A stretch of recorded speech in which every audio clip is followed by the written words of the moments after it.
Wala talagang bagong taon kung walang bagong tao. Tayong lahat ngayon, kahit tayong mga nasa church ngayon, walang bagong taon kung walang nagbabago sa atin. Kaya ngayon, pag-usapan po natin, ano ba yung dapat mabago sa akin? Sabi mo nga sa katabi mo, kapatid, sa tingin mo, ano yung dapat mabago sa akin?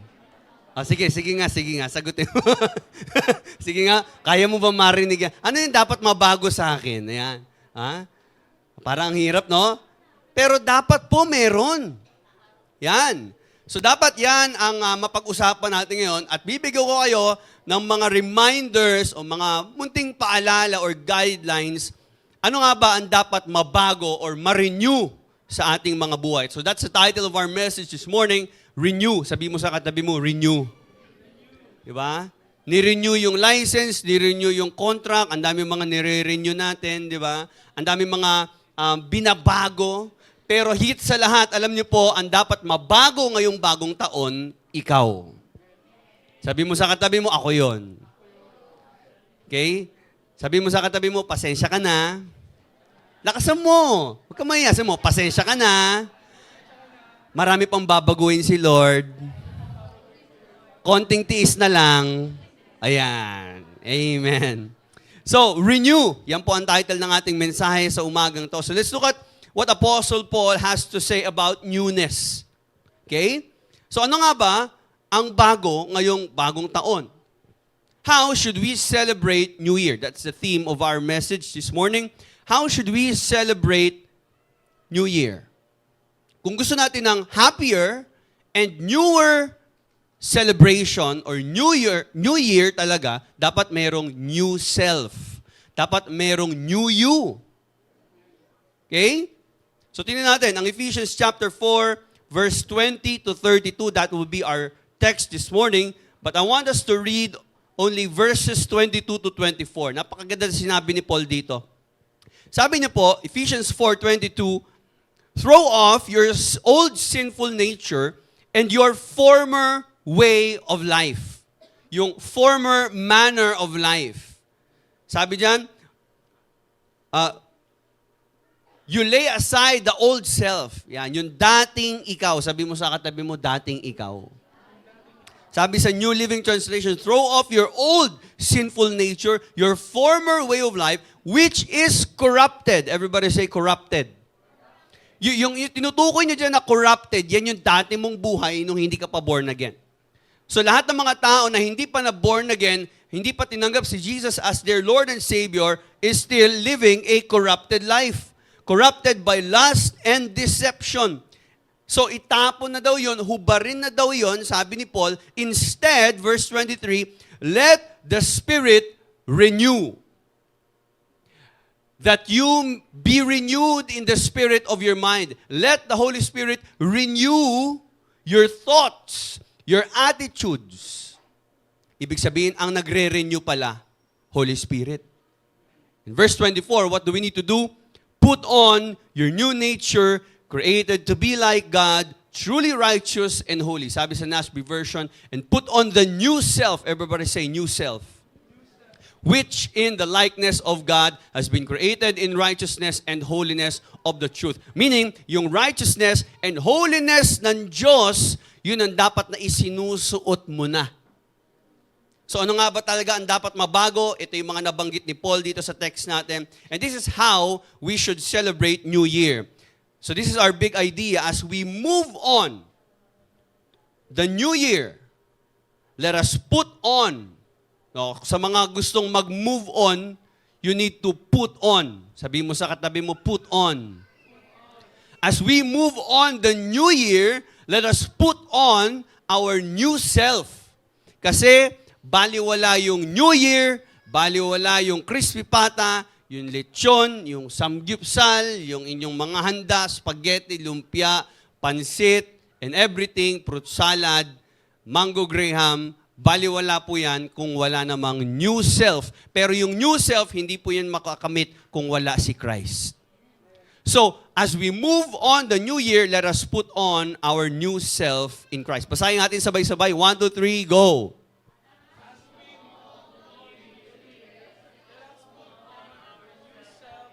Amen. So, ang dapat ma-renew yung self. Okay? At yung self, walang renewal po na mangyayari unless we are in Christ. Okay? So, dito po sa letter ni Paul sa mga taga-Ephesians, ang mga taga-Ephesus, okay? Meron po siyang paalala. Sabi niya, yung inyong buhay, because you have been united with Christ, nakipag-isa na kayo kay Kristo, okay? At take note yung mga totoong Kristiyano, yung mga born-again Christians, sila yung mga tao na gumawa ng desisyon sa buhay nila na magmula ngayon, sinasabi na magmula ngayon, okay, ang aking susundin, ang aking gagayahin, o ang aking papayagang mamuno sa aking buhay ay si Jesus, hindi na ako.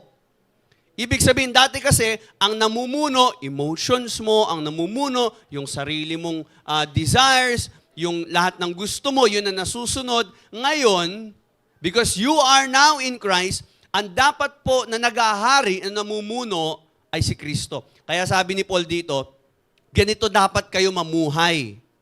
Okay? Sabi niya, no longer live as the Gentiles. Huwag na kayong mabuhay kagaya ng mga hintil. Sino ba yung mga Gentiles? Yung mga Gentiles, yun yung mga hindi Jew.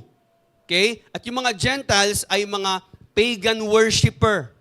Okay? So ang kanilang priority ay yung kanilang lust. Ang mga Gentiles, they were always characterized by their lust.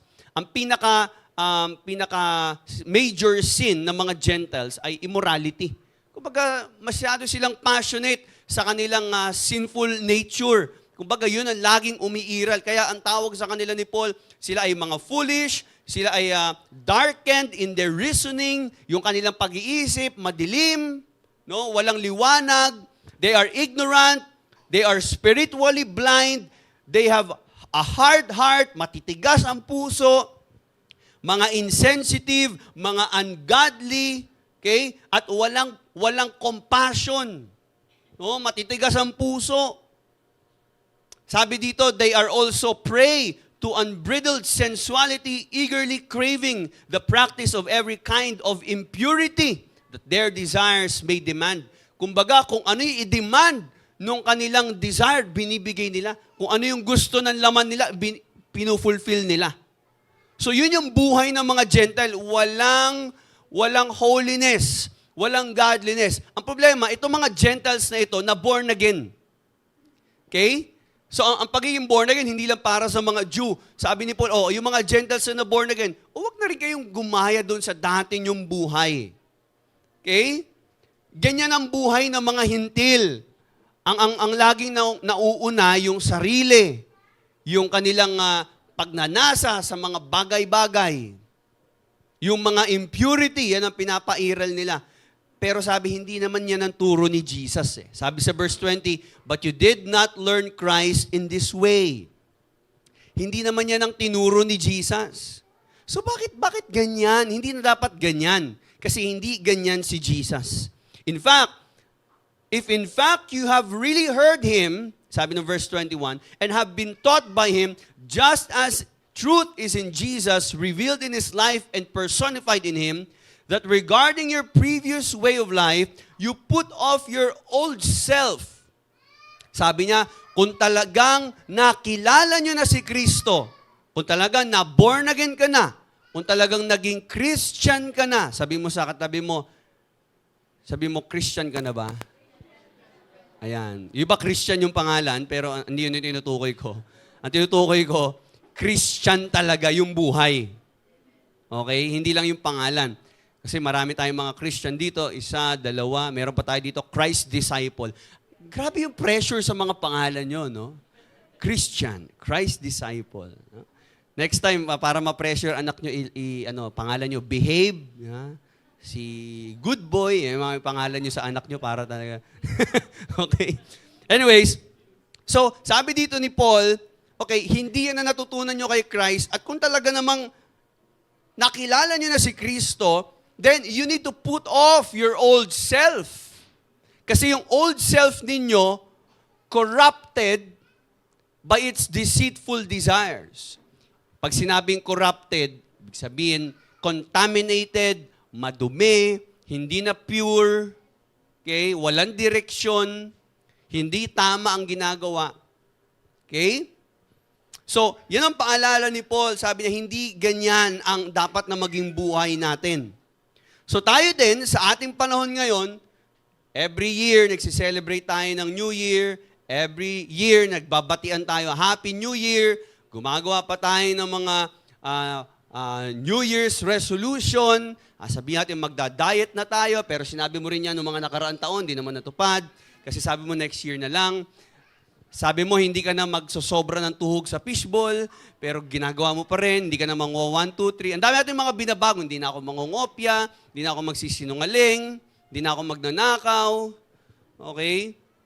Iba naman, hindi na raw siya magmamahal. No? Grabe, iba yung mga kanilang New Year's resolution for 2024. Pero alam niyo po, sa totoo lang, baliwala po yung New Year kung walang new self. Amen? Baliwala lahat yun. Baliwala yung sasabihin mo lang na babaguhin mo, babaguhin ko na yung ugali ko na to, babaguhin ko na yung habit ko na ito, aalisin ko na ito. Hindi mo kaya yon unless maibigay sa iyo ni Christ yung new self mo. Kasi magkakaroon ka lang ng newness, ng new self, kung na kay Christ ka na. Okay? So, in our text, Paul is actually urging the Ephesian believers to put off every trace of their past lives. Hindi dito may mga past. Taas kamay yung may mga past. Yan, lahat tayo may mga past. At yung mga past natin madilim. Di ba? Yung mga past natin, yung ibang past dito nakakahiya.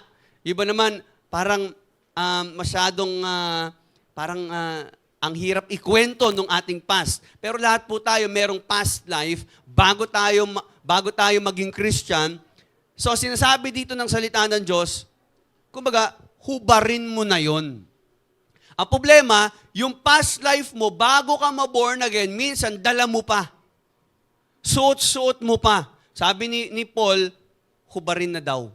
Sabi niya sa mga taga-Ephesus, kayo yung dati yung buhay, hubarin nyo na. O wag mo na, hindi na uso ngayon 2024, hindi na uso sa mga Christian yung, hindi, ganito na ako lumaki, ganito na ako eh. Hindi na ako mababago eh. Hindi, naging Christian ka nga eh. So bakit sinasabi mong Christian ka kung wala namang pagbabago? Hindi natin pwedeng gawing alibay yon. Kaya sabi dito ng Diyos sa atin, this is what God is telling us today. If we are to celebrate a new year and we want a new self, parang isang maruming damit. Marumi na yan eh. Binigyan ka na ng Diyos ng bagong damit eh. Susuotin mo pa ba yung marumi? Kapag marumi na, mabaho na, maasim na, ano ginagawa natin? Hinuhubad na. Ang lalaban nyo sa ano? Hindi, hubarin nyo muna. Di ba? Ilalagay nyo na sa labahan. Bakit nyo hinuhubad? Kasi madumi at mabaho. Yung dati nating buhay, ganun din. Madumi at mabaho. Makasalanan. Kapatid, hindi na yan dapat sinusuot mo. Kaya nga ang command niya, hubarin na ninyo ang dati nyong buhay, isuot nyo na ang bago nyong buhay kay Kristo. Sinasabihan niya, huwag na kayo mamuhay kagaya ng mga Gentile. Kasi magmula ngayon, Christian na kayo. Sabi, paalala mo nga sa katabi mo, kapatid, Christian tayo. Okay? So pag sinabing Christian, makinig mabuti, tayo ay mga tagalangit. Tayo ay mga tagasunod ni Kristo. We are citizens of heaven. We are strangers to this world. So kung mayroon ka man kailangan panindigan sa buhay mo, huwag mong pairalin o huwag mo lang panindigan yung pagiging Pilipino. Meron dito masyadong makabayan eh, no? Pilipino tayo dati, paglaban natin ito, hindi ito. Kapatid, hindi ka na lang basta Pilipino, dapat mas angat na, mas panindigan mo ang pagiging Kristiyano mo kaysa pagiging Pilipino mo. Temporary lang yun eh. No? Ano pa? Minsan pinapairal yung pagiging miyembro ng pamilya. Hindi, nasa pamilya na talaga namin to. Nasa lahi na namin to. Nasa angkan na namin ito. Hindi, ganyan talagang mga Deliomas. Hindi, ganyan talagang mga Cesar. Hindi, ganyan talagang mga Lapay. Ganyan tayo minsan eh. Hindi, huwag mo na pairalin yun. Pairalin mo yung pagiging Christian. Amen? Iba naman, sila ay engineer, sila ay doktor, meron silang profession. Hindi, ganito talaga kami. Ganito talaga kami mga abogado.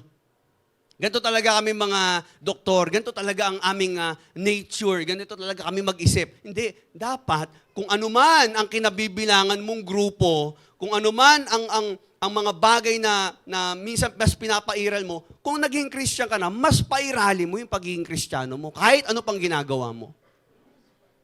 Kahit membro ka ng grupo, ng asosasyon, anumang mga fraternities yan, anumang mga sororities yan, maganda yan, yung mga grupo na yan, mga samahan na yan. Pero huwag mo kalimutan, higit dapat na mas napaninindigan natin ang pagiging Kristiyano saan man tayo mapunta. Yan ang isuot mo. Minsan, may mga kanya-kanya pang uniform. No, minsan yung mga schools nag-aaway-away. O kami ang magagandang school, masyadong pinaglalaban ng school. Iba naman, mayroong partidong sinusuportahan, nagpapatayan, nagsisiraan dahil may sinusuportahan politiko. Kapatid, hindi yun ang dapat na mas umiiral. Ang umiiral dapat yung pagiging Christian. Yung pagiging Kristiyano natin, yan ang sinasabi ng Diyos na dapat isuot mo. Huwag ka mamuhay kagaya ng mundo. Hubarin mo na yung makamundo mong buhay. Huwag mo sabihin na, hindi, ganito talaga kami sa pamilya namin. Ay, hindi, ganito talaga mga doktor. Ay, hindi, ganito talaga kami mga abogado. Ganito talaga kami sa grupo namin, sa aming samahan, sa aming brotherhood, o sa aming angkan. Hindi.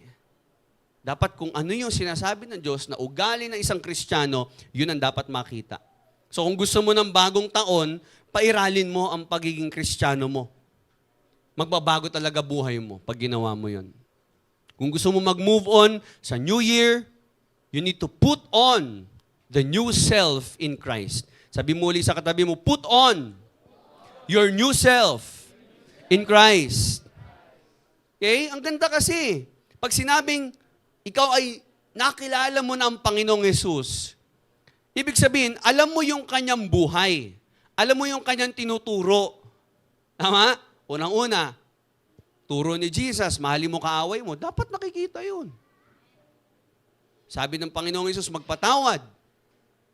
Ang daming mga teachings ni Jesus, ang daming makikitang example sa kanyang buhay. Dapat tayo, kung Christian talaga tayo, nagkaroon tayo dapat ng commitment na magmula ngayon ang susundin ko na ay si Kristo. Yung turo at yung buhay niya, yun na yung example ko. Yun yung dapat na sundin natin. At yun ang dapat makita sa atin. At ang maganda po, hindi lang niya basta tayo binigyan ng mga kautusan na dapat sundin o mga examples na dapat nating lakaran, kundi binigay niya rin po yung Holy Spirit, yung kanyang grace, yung kanyang salita, yung kanyang power, in order for us to live a changed life. Ibig sabihin, ang pagbabago ng buhay, hindi lang nakasalalay sa'yo. Binigyan ka ng Diyos ng kapangyarihan, nasa iyo na rin ang Holy Spirit na nagbibigay ng conviction sa'yo, nagpapaalala sa'yo. At ito yung Holy Spirit at yung salita ng Diyos, yun ang magbabago ng buhay mo. Amen? So, sabi po dito, we need to put on our new self in Christ.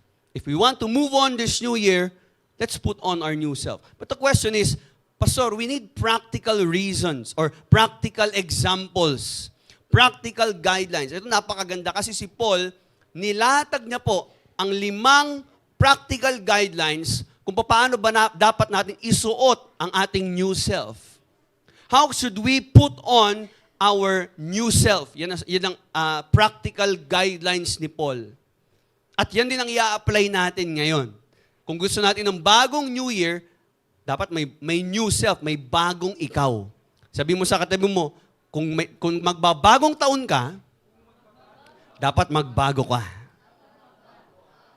So paano ba tayo magbabago? Unang-una, dapat na kay Kristo. Pero ito yung dapat na maging buhay ng mga taong na kay Kristo na. Number 1, speak truthfully.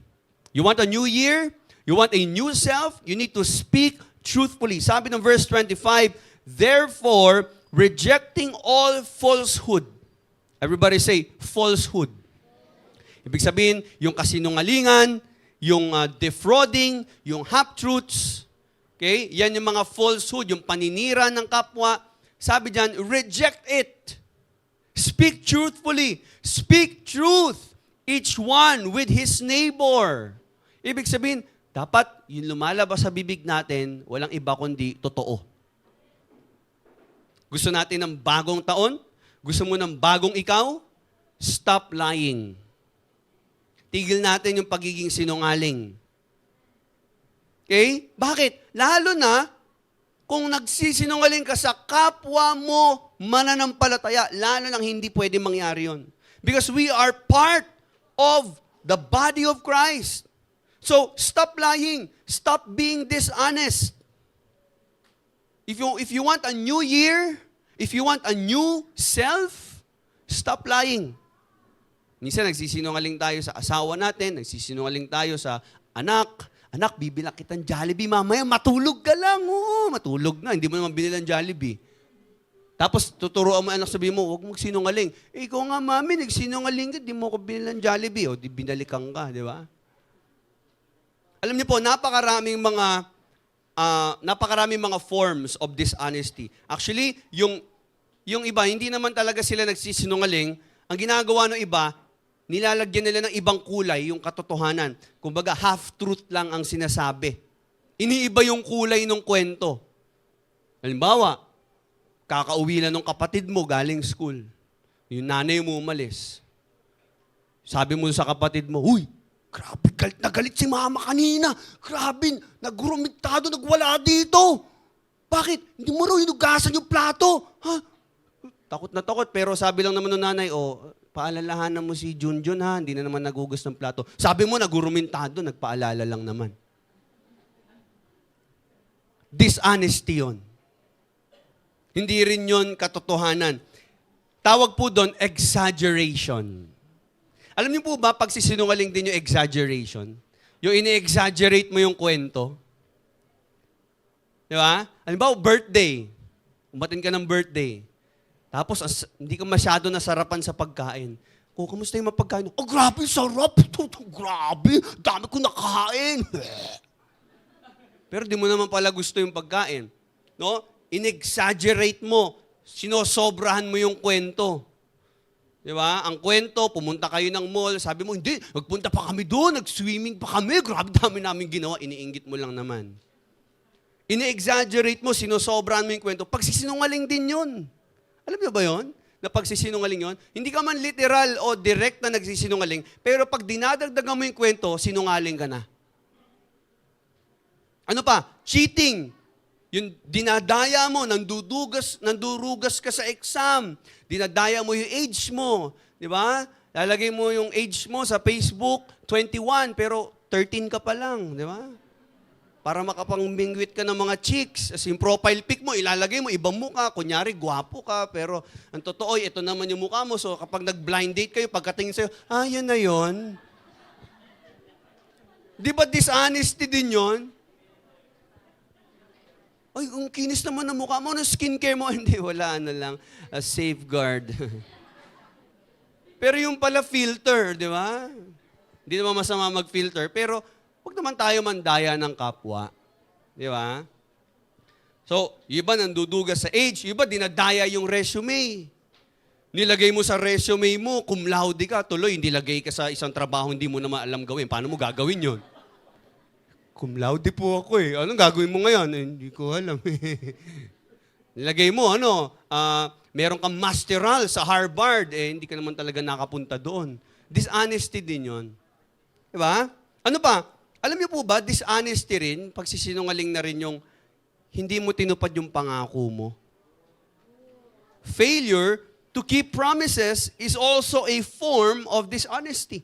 Kasi pinangakuan mo yung tao eh.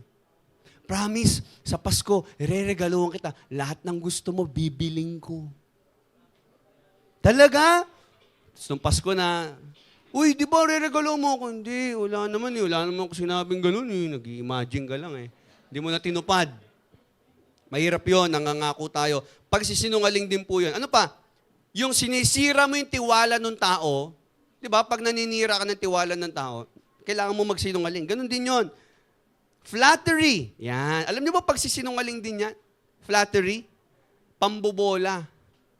Yung kaya mo sa sinasabihan ng magaganda, uy, grabe, galing ng ginawa mo doon, pre. Oo, idol nga kita eh. Oo, pre. Oo, grabe. Ang lupit mo doon. Nakita ko yung ginawa mo sa school. Ikaw nga yata pinakamatali. Lahat ng pambobola ginawa mo na, yung pala hihingi ka ng baon niya mamaya. Mga ganon. Misa sa church, alam mo, kapatid, blessed na blessed ako sa iyo. Pag nakikita kita nagwo-worship, talaga umiiyak, parang napapaiyak din ako eh. Nakikita ko kung paano ka tumulong sa mga mahihirap. Grabe yung generosity mo.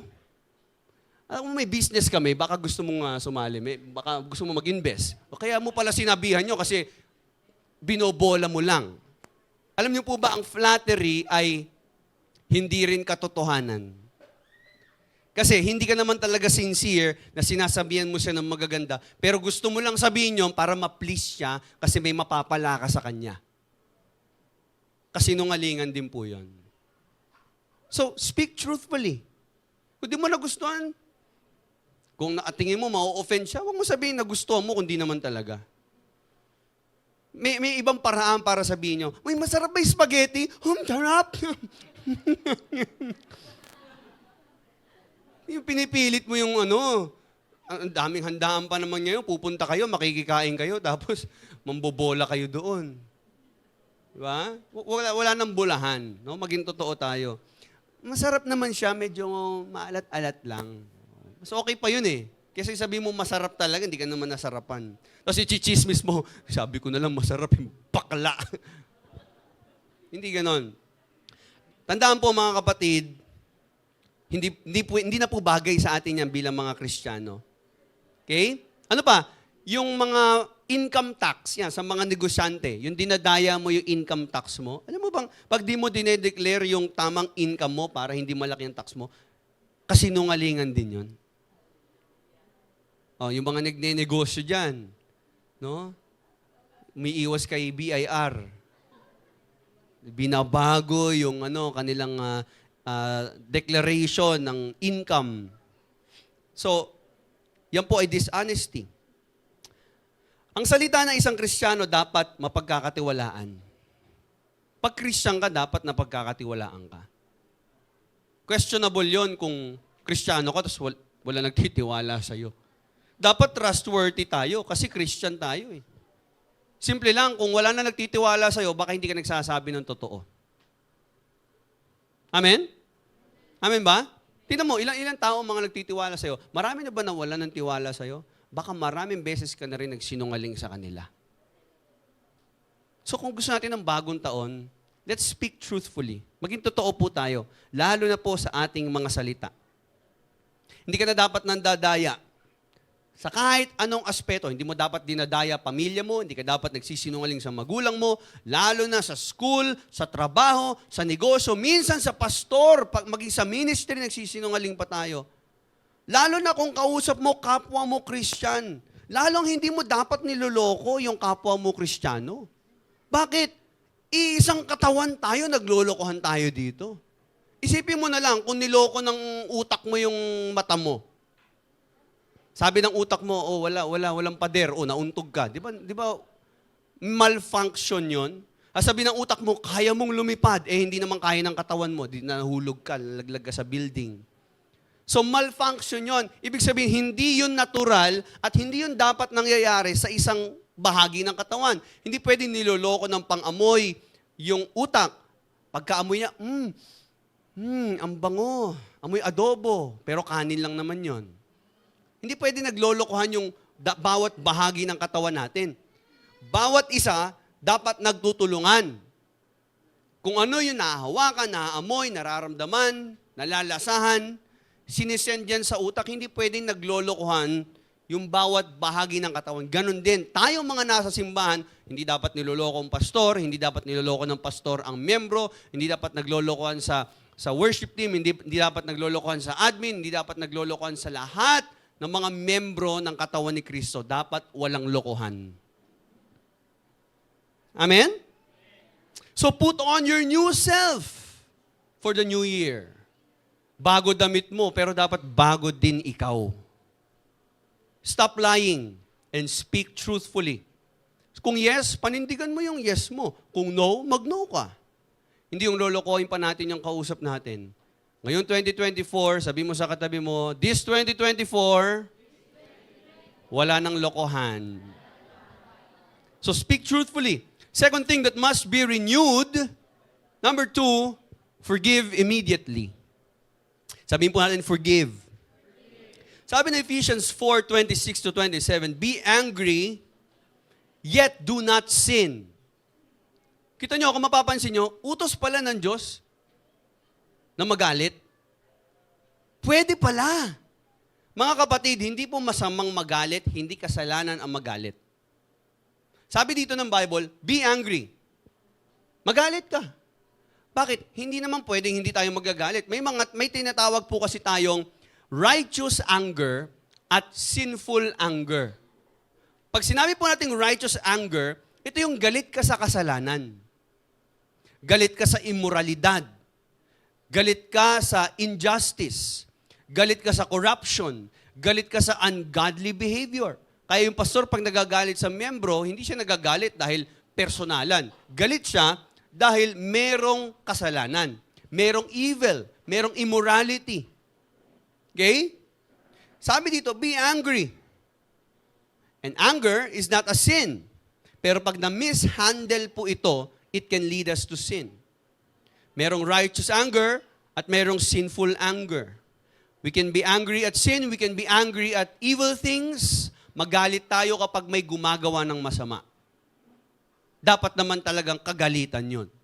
Pero sabi dito, ang paalala, do not let your anger cause you shame or allow it to last until the sun goes down. Minsan yung sobrang galit, napapahiya ka na. Hindi mo napapansin yon? Sobrang galit mo, napapahiya ka na. Sobrang sama ng loob mo, ipinapahiya ka na ng emotion mo. Okay? Anger can be sinful at times. May mga pagkakataon na ang galit po ay pwedeng talagang mag-cause ng kasalanan. Sabi po ni Aristotle, anybody can be angry. That's easy. Madali daw po yan. But to be angry at the right person, at the right time, at the right degree, with the right purpose, in the right way, it's not easy. Kung magagalit po tayo, tandaan po natin, siguraduhin mo yung galit mo, tamang tao, tamang oras at panahon, tamang dami ng galit, tamang paraan, tamang layunin. So may tamang galit. Nakuha po ba natin? May tamang galit. Pero kapag yung galit mo ay finu-fuel na o kumbaga ginagatungan na ito ng selos, inggit, pagkamuhi, accusation, hatred, bawal na yon. Kapag ka matinding galit na dun sa tao, at ang galit na natin ay personal at talagang gusto na natin siyang bumagsak, gusto na natin siyang masira, gusto na natin siyang talagang mawala sa kanyang posisyon, gusto natin mapahamak siya, kulang na lang gustuhin mong mamatay siya. Actually, ganun nga yung iba. Sinasabi, mamatay ka na, di ba? Minsan ginaganon yung magulang, yung anak ginaganon yung magulang ginaganon yung anak. Sana mamatay ka na, sana nasagasaan ka na lang, o sana hindi ka na nabuhay. Grabe po yung galit na gano'n.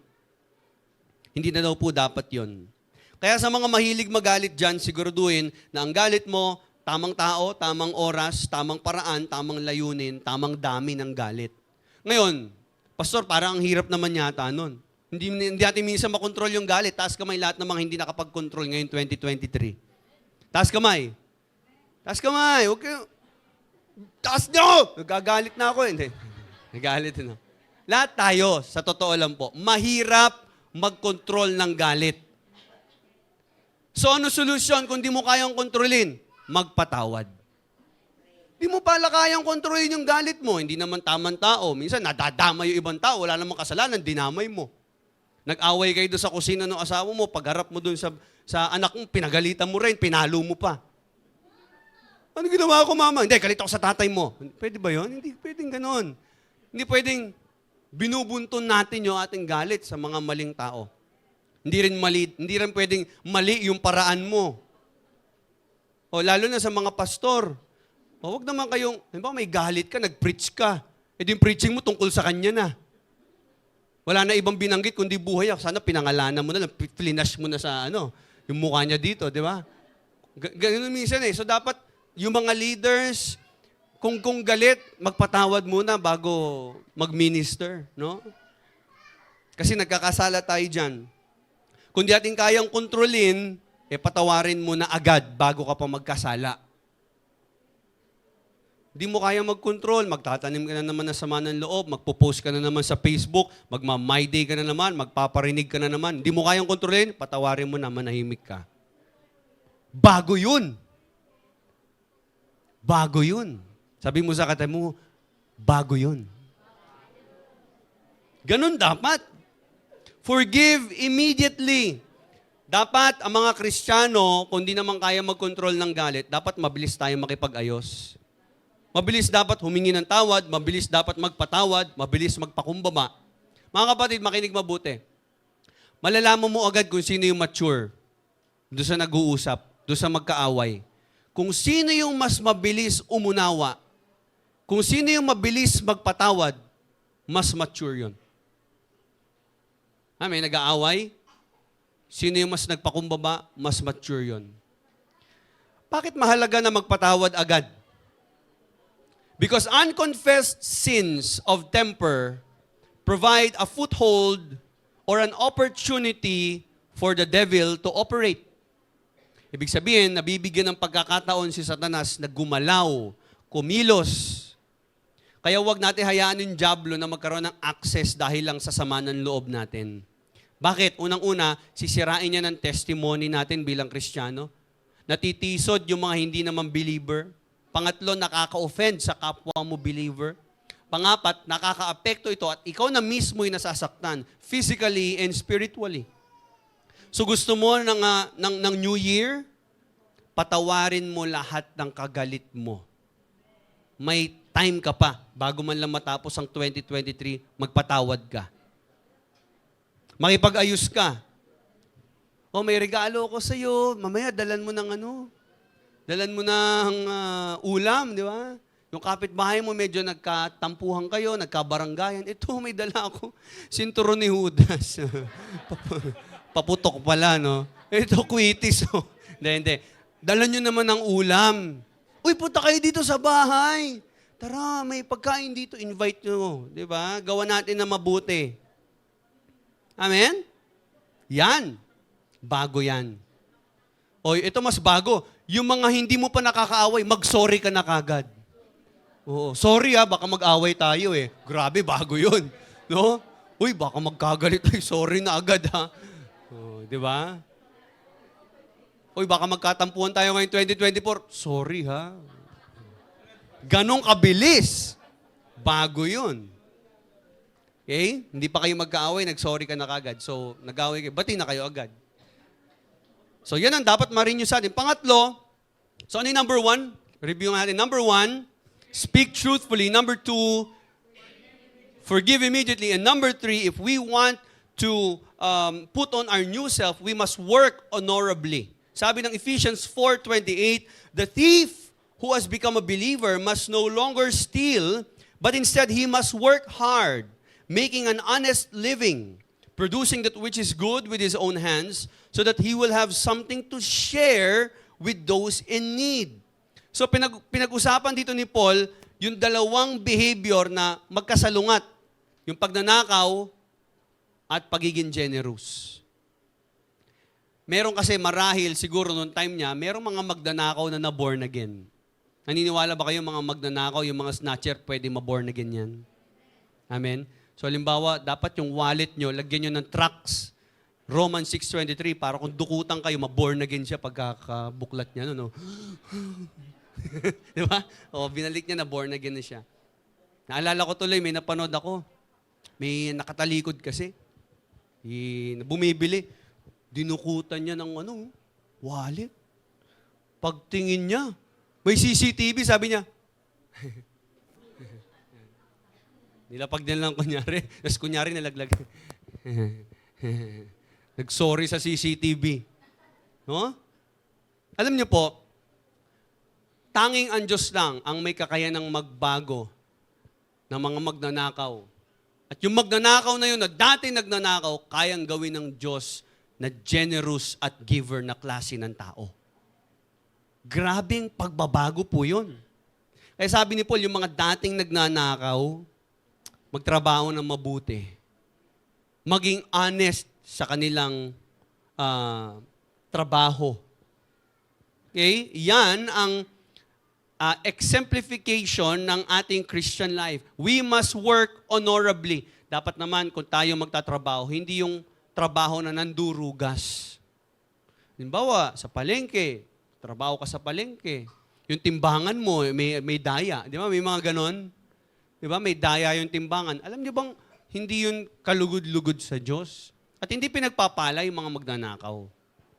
Yung mga scammer, hindi pinagpapala ng Diyos, hindi binibless ni Lord yan.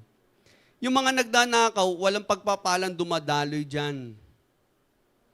Okay? So, yung dating buhay natin, na pagiging selfish, pagiging magnanakaw, kung naging Christian ka na, dapat mas nagiging generous ka. Hindi na dapat yan sinusuot. Walang Kristiyanong magnanakaw. Amen? So kung may nawalan dito ngayon, malamang hindi Christian yung nagkukumuha, no? Promise. Kasi dati may nag-worship. Oh, grabe, puspusan, umiiyak lahat, nakapikit. May isa doon, no? Puspus din. Pero nakababa yung kamay. Kumukuha sa bag. Ay, hindi ko sinasabi yung katabi mo yon. Huwag mo siya matingnan, ha? So maraming forms ang pagnanakaw. Hindi pagbabayad ng utang. Pagnanakaw din po yan. Yung dinadaya mo yung boss sa oras ng trabaho. Lalo na yung mga work from home. Di ba? Plagiarism. Oh, yung plagiarism, sasabihin mo, ito akin to, gawa ko to, pero may iba naman palang gumawa nun. So tandaan po, walang Kristiyano magnanakaw. Unang-una, sabi sa Exodus 20:15, 10 Commandments, thou shall not steal. So hindi lang dapat iwasan ng pagnanakaw. Ang sabi pa dito ni Paul, kung dati kang magnanakaw, huwag ka na magnakaw. Ang gawin mo ngayon, magtrabaho ka ng marangal. Pero mas may kakaiba dito, ha? Sabi kasi ni Paul, magtrabaho daw ng marangal. Alam na natin lahat yon. Pero iba yung purpose. Tingnan natin yung verse 28. Sabi natin, he who steals must steal no longer, but rather he must labor. Everybody say labor.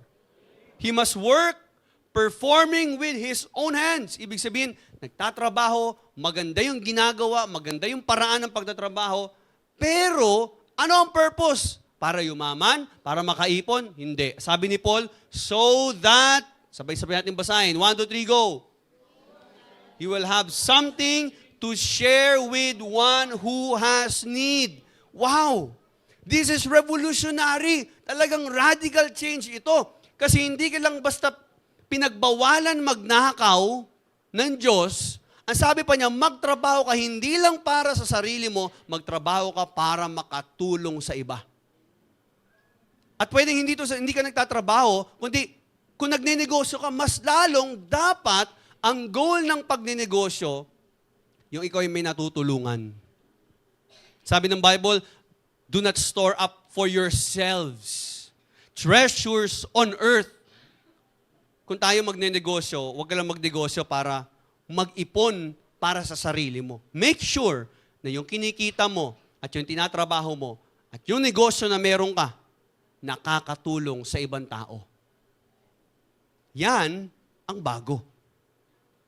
Kung dati nagtrabaho ka para lang sa sarili mo, ngayon, subukan mo, magtrabaho ka, iniisip mo, magtatrabaho ko para mas makatulong ako sa church, mas makatulong ako sa mga nangangailangan, mas makatulong ako sa mga nagugutom, magnenegosyo ko para pag kumita, mas marami ako matulungan, magnenegosyo ko para maraming magkakaroon ng trabaho, pagtatrabahuin ko yung mga walang trabaho sa negosyo ko, kahit high school graduate, tuturuan namin, kahit na hindi nakatapos ng pag-aaral, yung mga walang kakayanan na makahanap ng magandang trabaho, yung mga lagpas na ng kalendaryo. Kasi minsan dito, hirap na makaharap ng trabaho yung mga matatanda, mga 40s pataas. Bibigyan natin ng trabaho yan. So kung ganon ang mindset mo sa negosyo mo, sa pagtatrabaho mo, sa lahat ng ginagawa mo, lalo kang pagpapalain ng Diyos.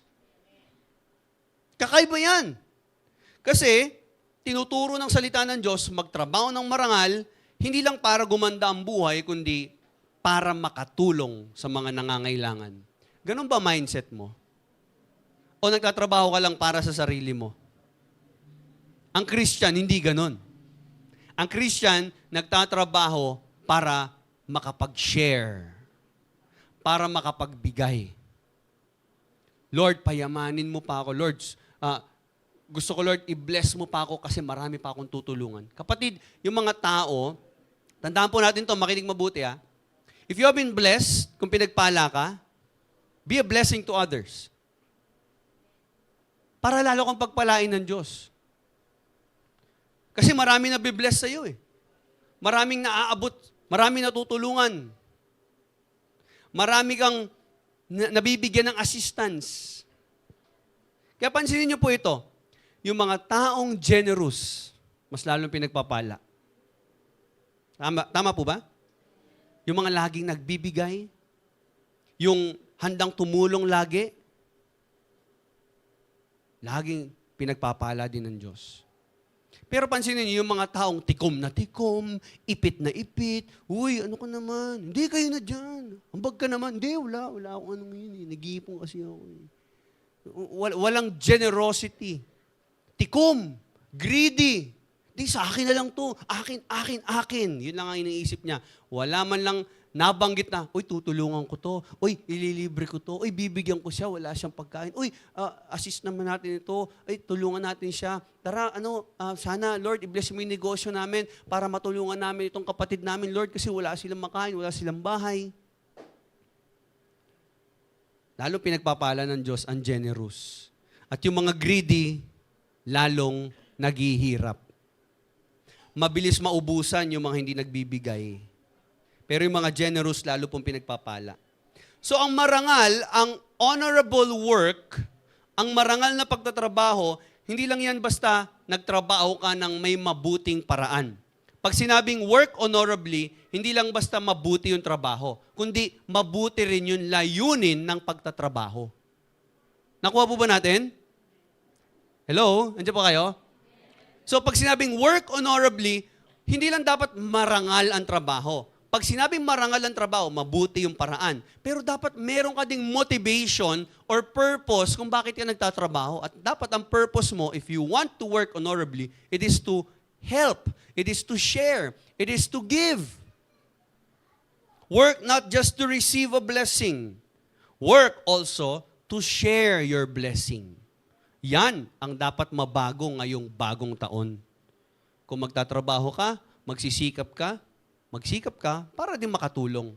Huwag yung puro ikaw lang. Pangapat, na dapat po ma-renew sa atin if we want to put on our new self. Number 4, we must talk carefully.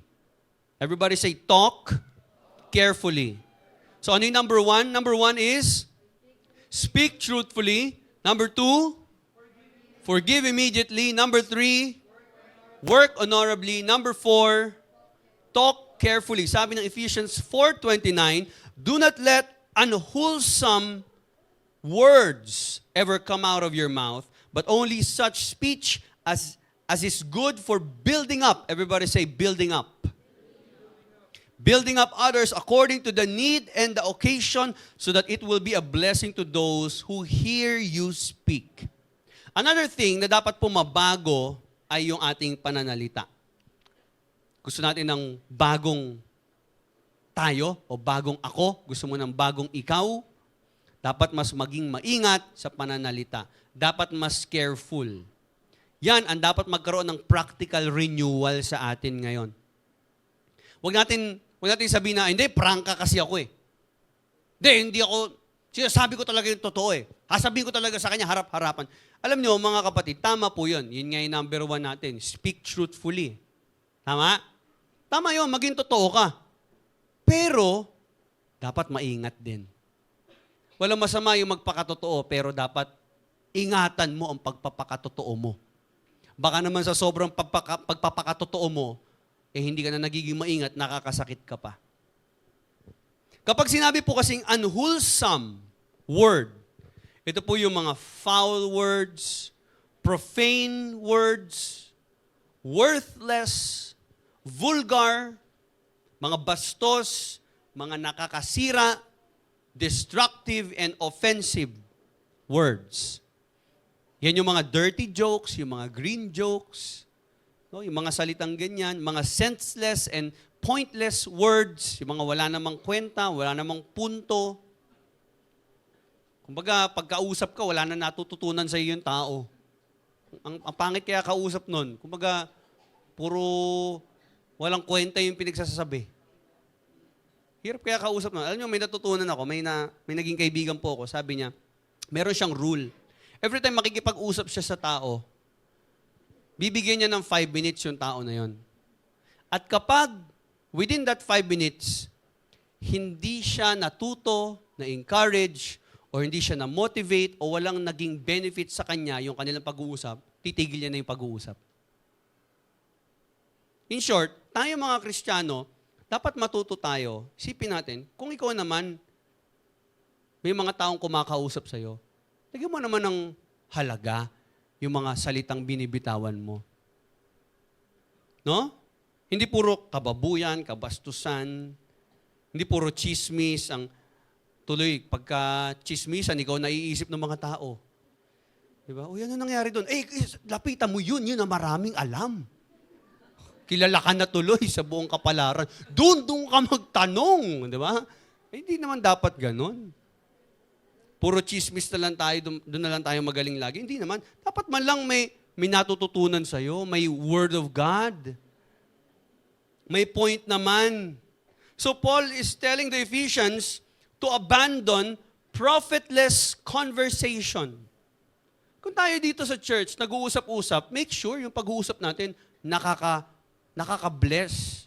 Make sure yung kapag tayo may nakakausap na tao at tayo dito sa loob ng simbahan na member ng Jomsi Church, dapat man lang constructive yung mga conversation natin. Kapag nakikipag-usap ka doon sa tao, na-encourage ka, na-motivate ka, na-bless ka. Okay? The Christian speech should be, number 1, edifying. It must be edifying. Pag sinabing edifying, sabihin mo rin edify. Pag sinabing edifying, it should result in building up others. Dapat tumitibay ka, lumalakas ka. Kapag may kausap ka, nakakalakas ito sa iyo, yung kanyang mga sinasabi, nakakatibay ng loob mo, mas nagkakaroon ka ng confidence, mas nagkakaroon ka ng lakas ng loob, na-encourage ka na bumangon at magpatuloy, dapat man lang edifying. Nag-grow ka sa knowledge mo about the Word of God, nag-grow ka at mas nakikilala mo si Christ dahil sa taong yon, edifying yon yung inyong pag-uusap kung ganon. Ano pa? Appropriate. Dapat man lang kung tayo ay magsasalita, dapat suitable sa occasion. Dapat right timing. Hindi pwedeng wala ka sa lugar kung magsalita. Ilugar mo. Sabi mo sa katabi mo, lumugar ka. Amen? And number 3, gracious. It should impart grace to the hearers. Ibig sabihin, dapat nakapagpapala, dapat loving, dapat merciful ang words. So what should be new ngayong New Year is our speech. Our speech must be disciplined. We must learn to talk carefully. Mas maging disiplinado tayo. Mas galingan pa natin sa pag-iingat sa salita. Piliin mabuti ang salita, piliin ang tamang oras, tamang panahon ng pananalita. Maging disiplinado po tayo. Okay? So talk carefully. Number 5, live peacefully. Yan ang panguli natin. Live peacefully. Okay? So review natin ulit. Ano yung number 1? Speak truthfully. Number 2, forgive immediately. Number 3, work honorably. And number 4, talk carefully. Number 5, live peacefully. Sabi in Ephesians chapter 4, verse 30, and do not grieve the Holy Spirit of God, by whom you were sealed and marked for the day of redemption. Let all bitterness and wrath and anger and clamor and slander be put away from you, along with every kind of malice.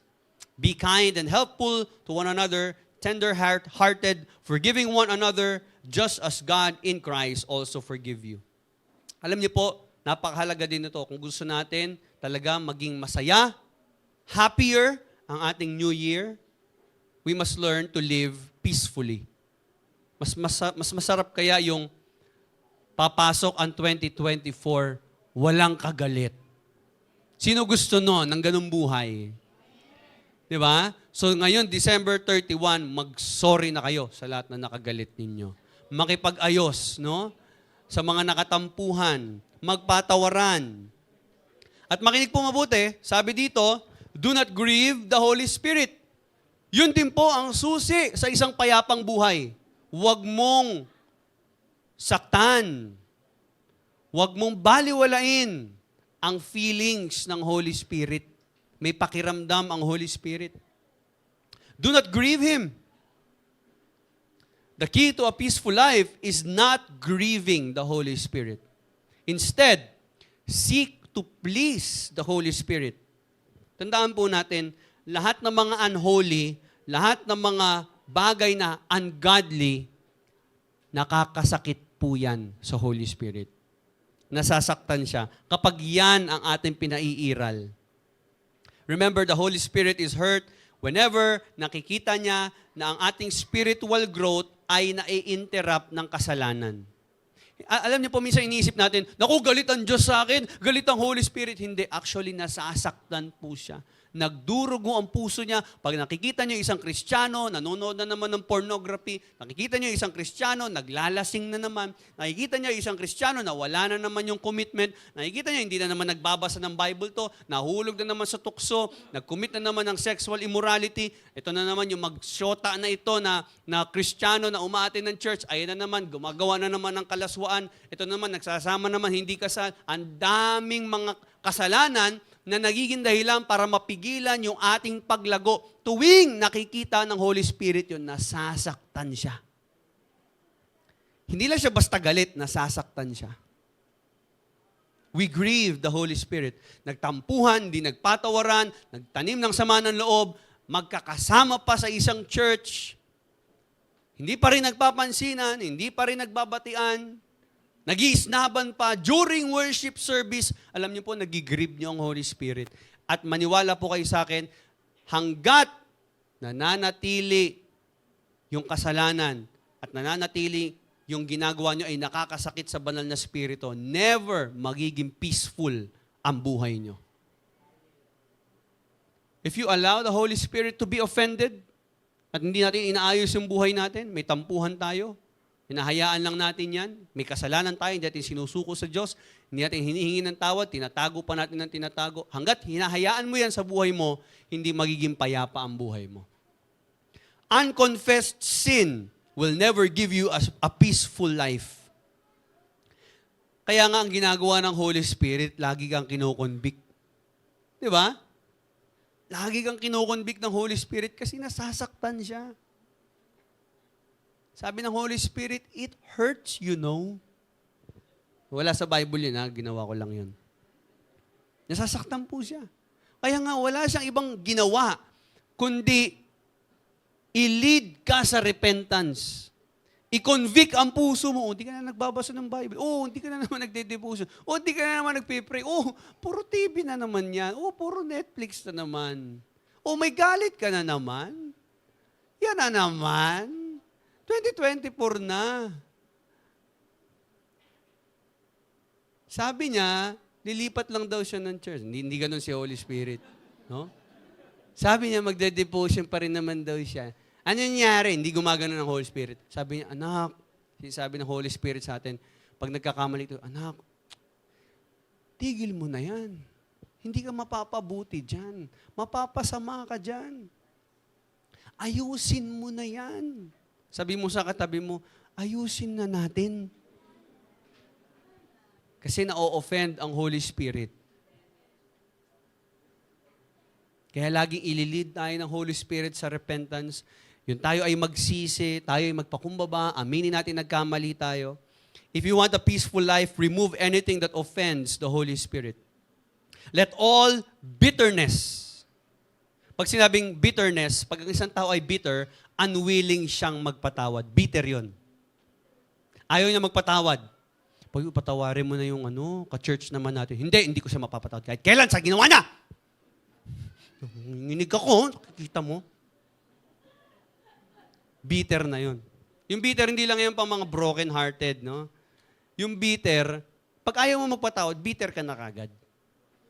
Sabi ng pastor, magpatawad. Sabi ng Holy Spirit, magpatawad. Nabasa mo sa devotion mo, magpatawad. Nakalagay na sa Facebook, forgiving leads to a peaceful life. Hindi mo shinare, di ba? That's bitterness. Wrath. What is wrath? Violent passion. Anger. Clamor. Ito yung animosity or resentment, pagtatanim ng sama ng loob, matinding galit, strife. Ano pa? Slander. Fault-finding. Alam niyo ba yung tao, kapag galit ka sa tao, wala kang ibang ginawa, kundi hanapan siya ng pangit at mali. Pag ganun na ang lifestyle mo, may problema ka na.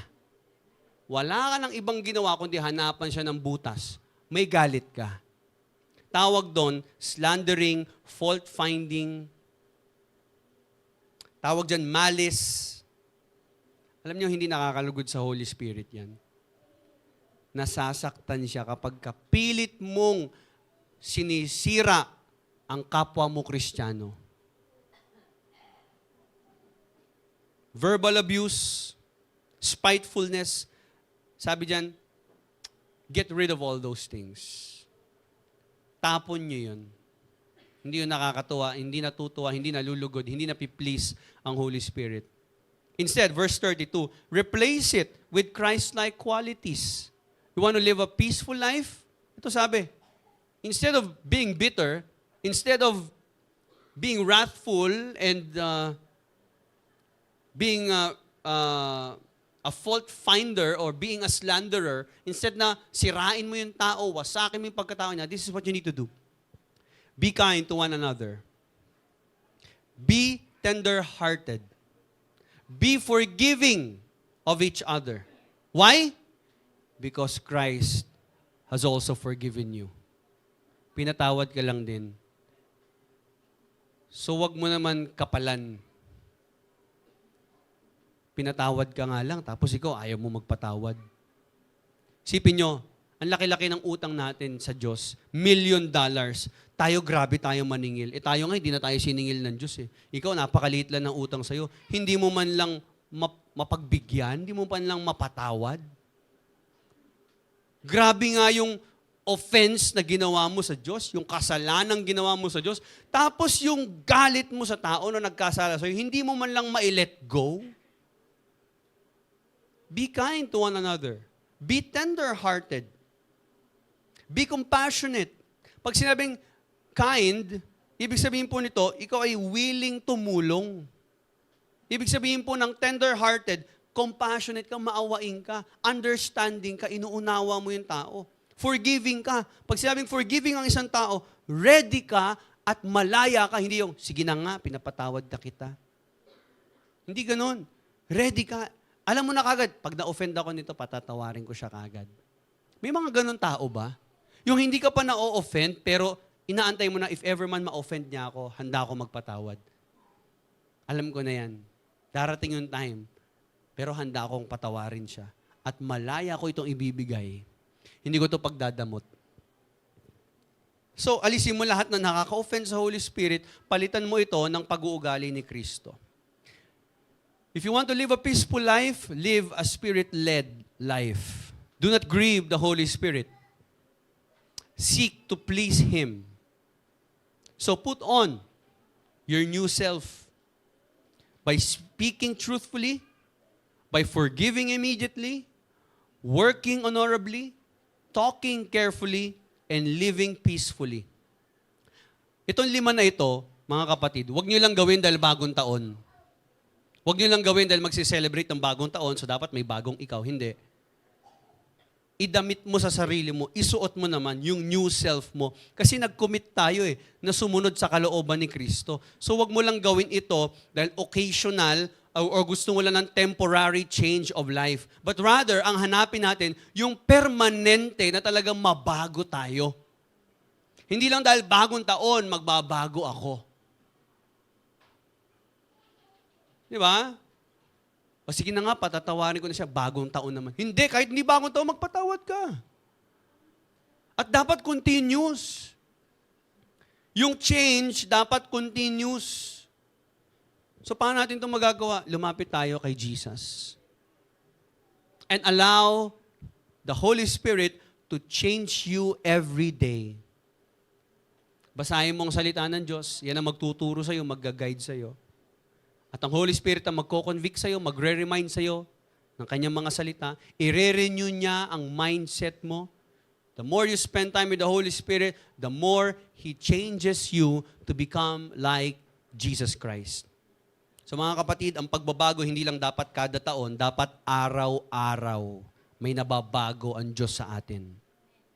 So I will leave you with this phrase, be renewed every day through God's Word by the power of the Holy Spirit. Every day, dapat renewed. Every day, dapat may renewal. May renewing ng buhay. Hindi every year. Baliwala yun. Okasyon lang, kaya ka nagbabago. Okasyon lang, kaya ka nagpapatawad. Okasyon lang, kaya ka nagpapakumbaba. Okasyon lang, kasi New Year, kasi Pasko naman. Hindi ganun. Sa mga Kristiyano, walang okasyon ng pagbabago. Araw-araw dapat nagbabago ka. Araw-araw nag-grow ka. Araw-araw dapat humble ka na tanggapin kung ano yung gusto ng Diyos na baguhin sa'yo. So ito yung mga paalala. Kung gusto natin maging happier, maging newer ang ating New Year.